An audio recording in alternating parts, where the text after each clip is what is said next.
Hey ladies, how's everybody out there doing today? Huh? Well, if you're not doing so hot, I hope you feel better by the end of this video. Okay? Well, this video right here is about this Auburn hair. So if you'd like to know what I use to achieve this look, then keep watching.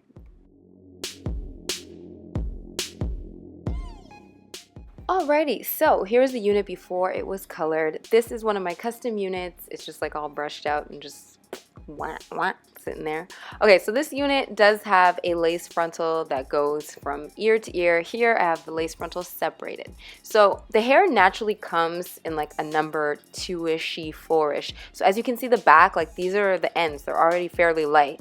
The frontal, however, I wanted it to be about a shade and a half, 2 shades lighter than the natural color of the hair because I wanted the hair at the top to just be a bit lighter and just to give the overall look a bit of dimension.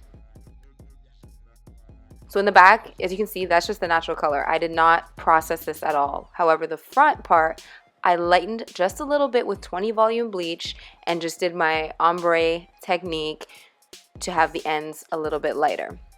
If the hair you're using is naturally darker than this, then you will have to bleach the ends of the hair in order for the red to show. You can't just take red color and put it on top of very, very dark hair and expect it to show. That's one thing that I absolutely love about this hair is that if you're trying to dye it blonde or red or copper or any of that, you don't have to fight through those darker pigments.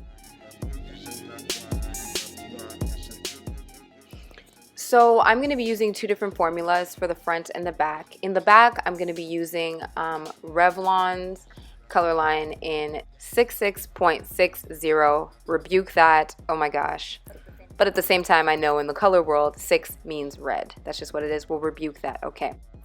And I'm mixing this with 30 volume developer.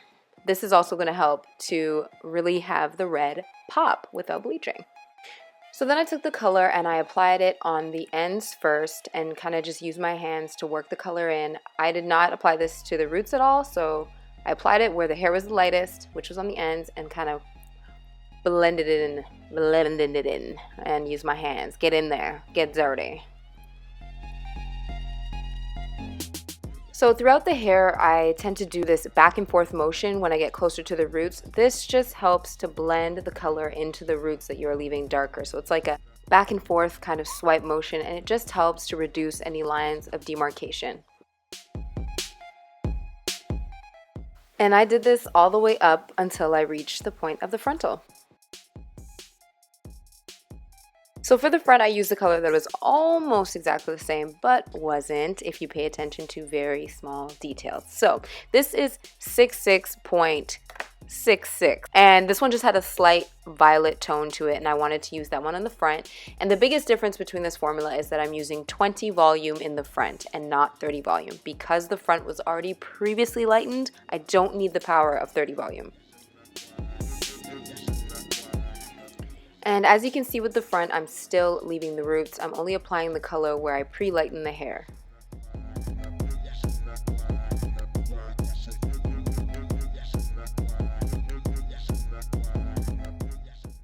Alright, so now while I clean up this crime scene, I'm going to let this color process for 40 minutes. Set a timer, let it cook. Then I rinsed it out in room temperature to cool water. As you guys know, no hot water because you guys have all watched my how to wash your unit video, right? Okay, I let it air dry and this is what happened, honey. This is the results. No product. And then I did that blowout video. That blowout video.